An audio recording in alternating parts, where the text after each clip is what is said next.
বান্দা সেই অসৎ কাজটা করে কিনা।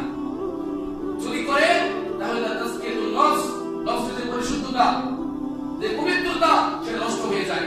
আর যদি না করে, ওই সময় ভয় করে আমাকে অফার দিয়েছে 5 কোটি টাকা, একটা সিগনেচার দিলে একটা অসৎ কাজ কর্ম করলে 5 কোটি টাকা আমাকে দেওয়া হবে, ওই সময় ওই ব্যক্তি চিন্তা করে যে না, দুনিয়ার কেউ দেখে বা না দেখে, আমার সন্তান দেখে না, আমার মা দেখে না, আমার পরিবার দেখে না, আমার এই প্রতিষ্ঠানের অফিসের অন্যান্য কলিগরা দেখে না, কিন্তু আমার রব আল্লাহ তাআলা আরশে আজিমুল মুলক ঠিক আমাকে দেখতেছেন, অবলোকন করতেছেন।